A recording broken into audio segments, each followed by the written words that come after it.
നമസ്കാരം, പ്രവാസി മലയാളിയിലേക്ക് സ്വാഗതം. യുകെയിലേക്ക് അനധികൃത കുടിയേറ്റം വർദ്ധിക്കുന്നു. മലയാളികൾ ഉൾപ്പെടെയുള്ള ഇന്ത്യൻ പ്രവാസികളാണ് പിടിയിലായിരിക്കുന്നത്. 2022 ഇംഗ്ലീഷ് ചാനൽ വഴി ചെറുബോട്ടുകളിൽ യുകെയിലേക്ക് അനധികൃതമായി കുടിയേറാൻ ശ്രമിച്ചവരിൽ മൂന്നാമത്തെ വലിയ സംഘം ഇന്ത്യക്കാരാണെന്ന് ബ്രിട്ടീഷ് മാധ്യമങ്ങൾ റിപ്പോർട്ട് ചെയ്തു. യുദ്ധവും പട്ടിണിയും കൊണ്ട് പൊറുതിമുട്ടുന്ന രാജ്യങ്ങളിൽ നിന്ന് ഒരു ജീവിതമാർഗം തേടി യുകെ പോലുള്ള പടിഞ്ഞാറൻ രാജ്യങ്ങളിൽ എത്തുന്നവരാണ് അഭയാർത്ഥികൾ.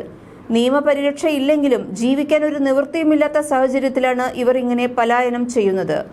ആഫ്രിക്കൻ, അറബ് രാജ്യങ്ങളിൽ നിന്നാണ് ഏറ്റവും അധികം അഭയാർത്ഥികൾ എത്താറുള്ളത്. എന്നാൽ യുകെയിൽ ഇപ്പോൾ കേരളത്തിൽ നിന്നുള്ള അഭയാർത്ഥികൾ ഉണ്ടെന്നതാണ് ഞെട്ടിക്കുന്ന കാര്യം.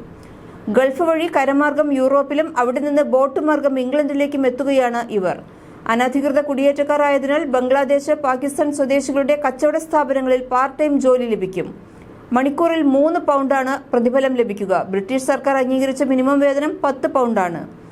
രേഖകളില്ലാതെ 10 വർഷം പിടിച്ചുനിന്ന് യുകെ സർക്കാർ നൽകുന്ന താമസ രേഖകൾ സ്വന്തമാക്കാനും അല്ലെങ്കിൽ യുകെ പൗരത്വമുള്ള സ്ത്രീകളെ വിവാഹം ചെയ്ത് എളുപ്പത്തിൽ രേഖകൾ സ്വന്തമാക്കാനുമാണ് ഇവർ ശ്രമിക്കുന്നത്.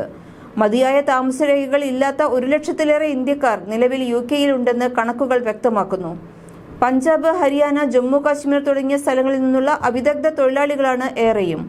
വടക്കൻ ആഫ്രിക്ക വഴിയും കിഴക്കൻ യൂറോപ്യൻ രാജ്യങ്ങൾ വഴിയുമാണ് ഇവർ യുകെയിലേക്ക് അനധികൃതമായി കടക്കുന്നത്. സ്റ്റുഡന്റ് വിസയിൽ വന്ന് വിസയുടെ കാലാവധി കഴിഞ്ഞതിനു ശേഷം അനധികൃതമായി രാജ്യത്ത് തങ്ങുന്ന യുവാക്കളുടെ എണ്ണത്തിലും കുറവില്ല. ഇവരിൽ മലയാളി വിദ്യാർത്ഥികളും ഉൾപ്പെടുന്നു. യുകെയിലേക്ക് വ്യാജ വിസയിൽ വിദ്യാർത്ഥികളെ കടത്തുന്ന മാഫിയ കേരളത്തിൽ പിടിമുറുക്കുന്നതായും റിപ്പോർട്ടുകൾ ഉണ്ടായിരുന്നു. യുകെയിലേക്കുള്ള വിദ്യാർത്ഥി കടത്ത് വർദ്ധിച്ചു വരികയാണെന്ന് കേരള പോലീസ് പറയുന്നുണ്ട്. ലണ്ടൻ നഗരഭാഗമായ സൗത്ത് ഹാളിൽ മാത്രം ഏകദേശം 10,000 കണക്കിന് അനധികൃത ഇന്ത്യൻ താമസക്കാർ ഉണ്ടെന്നാണ് 2008 BBC നടത്തിയ അന്വേഷണത്തിൽ നിന്ന് വ്യക്തമായത്. കുടിയേറ്റക്കാരോട് വളരെ ക്രൂരമായ രീതിയിലാണ് തൊഴിലുടമകൾ പെരുമാറുന്നതും. ജനുവരി 1 മുതൽ 250ഓളം ഇന്ത്യൻ കുടിയേറ്റക്കാർ ഇത്തരത്തിൽ എത്തിയിട്ടുണ്ടെന്നും ഇക്കാലയളവിൽ ആകെ എത്തിയ കുടിയേറ്റക്കാരുടെ 5-1 ഇതെന്നും റിപ്പോർട്ടിൽ സൂചിപ്പിക്കുന്നു. ഇവരിൽ കൂടുതലും വിദ്യാർത്ഥികളാണെന്നും റിപ്പോർട്ടിൽ പറയുന്നുണ്ട്. കഴിഞ്ഞ വർഷം ആദ്യത്തെ 9 മാസം 233 ഇന്ത്യക്കാരാണ് ഇംഗ്ലീഷ് ചാനൽ കടന്നത്. സ്റ്റുഡന്റ് വിസയ്ക്കുള്ള ചെലവും ഫീസുകളും മറ്റും ഭയന്നാകാം വിദ്യാർത്ഥികൾ ഇത്തരം മാർഗം സ്വീകരിക്കുന്നതെന്നാണ് അധികൃതർ കരുതുന്നത്. അതേസമയം ഇതുവരെയുള്ള ഡേറ്റകൾ പ്രകാരം ഇന്ത്യക്കാരിൽ നിന്നുള്ള അഭയാർത്ഥി അപേക്ഷകളിൽ 4% മാത്രമേ അനുവദിക്കുന്നുള്ളൂ.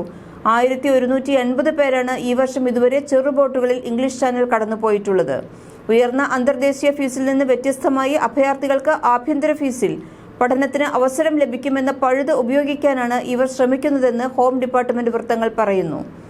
രേഖകളില്ലാതെ താമസിക്കുന്നവർക്ക് വാടക വീടുകളോ മറ്റ് താമസ സ്ഥലങ്ങളോ ലഭിക്കില്ല.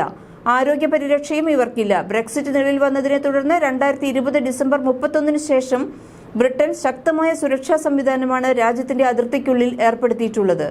എന്നാൽ ഇന്ത്യ അടക്കമുള്ള ഏഷ്യൻ രാജ്യങ്ങളിൽ നിന്നും ബ്രിട്ടനിലേക്കുള്ള അനധികൃത കുടിയേറ്റം ഒരു തുടർക്കഥയാവുകയാണ് ഇപ്പോഴും. കൂടുതൽ വാർത്തകൾക്കായി ഈ ചാനൽ സബ്സ്ക്രൈബ് ചെയ്യൂ.